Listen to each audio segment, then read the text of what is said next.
Ça, c'est une première vidéo. Suivez ma prochaine vidéo pour pouvoir finaliser le codage pour aller à la fin de ce qu'on est en train de faire. Je prends le div pop-up content.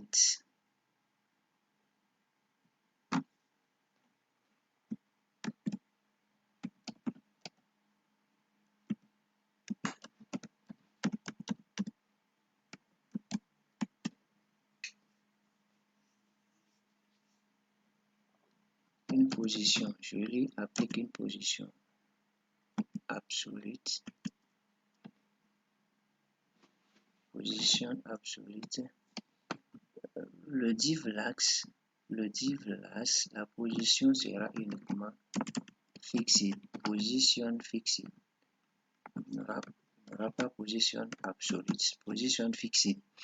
Donc pour que lorsque ça va apparaître, ça va couvrir la fenêtre et ça sera fixe. Donc pop-up contains position absolute. Je lui donne un top, margin top,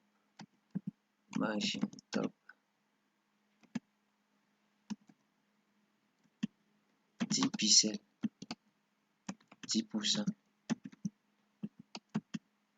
margin bottom de 20%.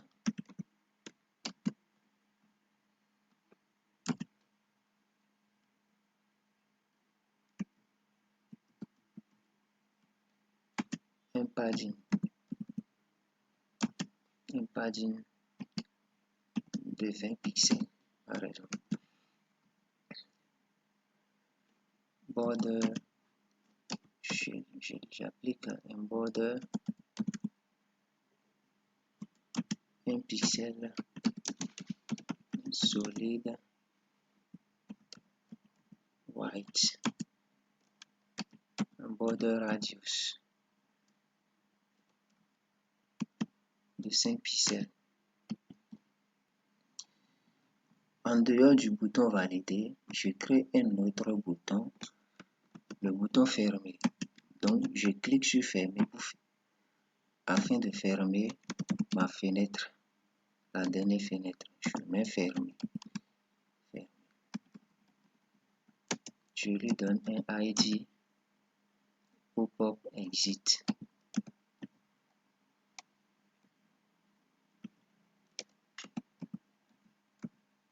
Pop-up exit. Je prends le div pop-up exit.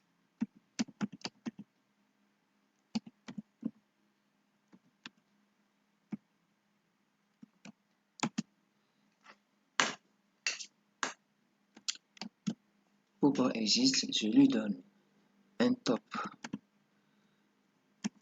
Position d'abord.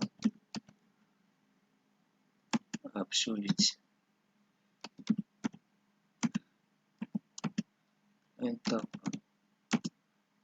Moins 5 pixels.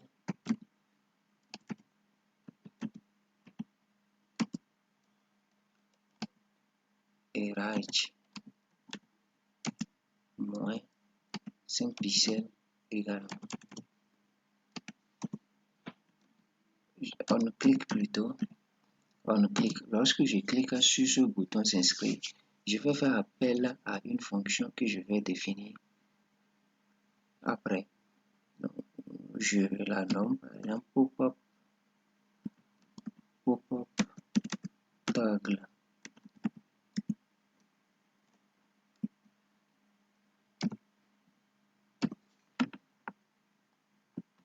Donc, je définis maintenant cette fonction dans JavaScript. Donc, je fais script function pop-up toggle.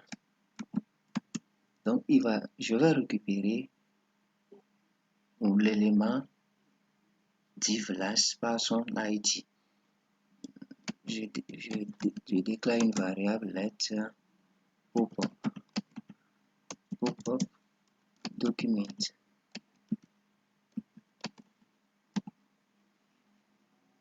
document query selector.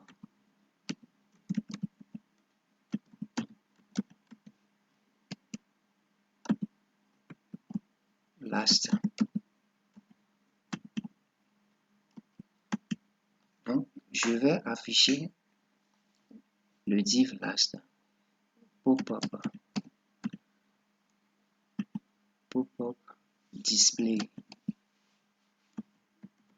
pop-up style, display,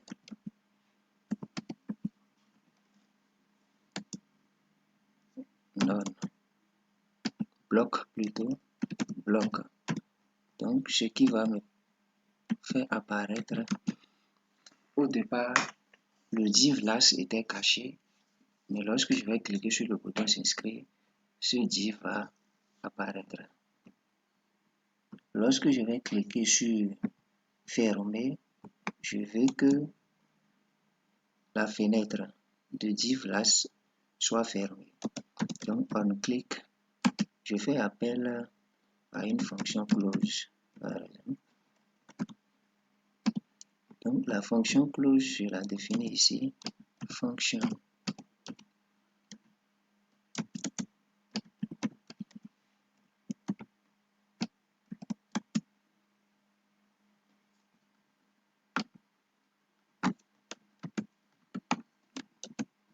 Donc, je déclare une variable exit, donc qui va récupérer l'élément last et exit.style.display none. Donc, je vais cacher, je vais faire disparaître mon div last dans la fonction close. Donc, c'est ce que traduit la fonction close. Et si je clique sur fermer, le div va disparaître.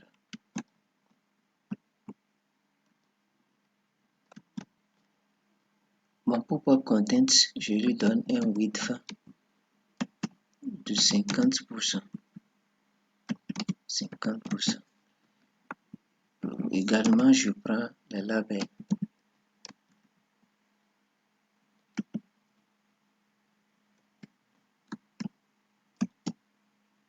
Je prends les labels, je donne un display. Donc, je veux que après que j'ai par exemple le test nom, le champ qui va me permettre de saisir le nom soit à la ligne. Donc, display block. Je fais display block. Le test aura une couleur blanche, color white, font size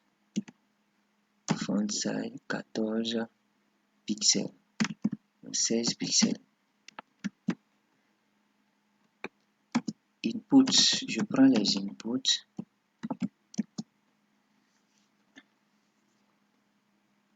Un width 100%. Padding 8 pixels.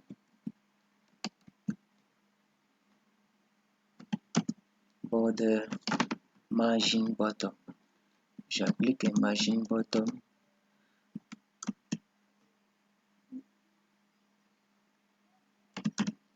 de 20 pixels.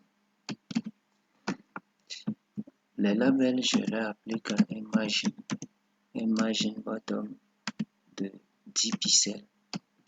Pop-up, j'ai mis margin bottom 20 pixels, c'est plutôt margin left 20 pixels. Margin left 20 pixels. Mon bouton qui me permet de fermer, je vais le changer de fond. Je mets un background red.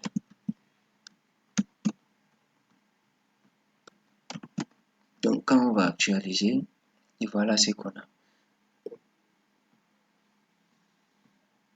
Je vais renforcer la transparence, je vais rendre plus sombre la transparence de ma deuxième fenêtre en mettant 0,8. Donc, et voilà. Donc, on pourra saisir le nom, le prénom et on soumet le formulaire en cliquant sur valider. Donc là, ce n'est pas l'objectif Et pour renforcer ceci, on pouvait ajouter un jet index. Un index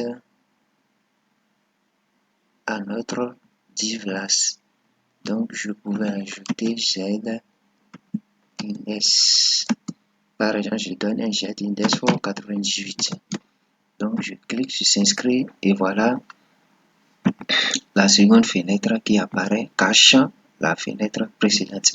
Et si je veux fermer cette fenêtre, il suffit de cliquer sur le bouton fermer.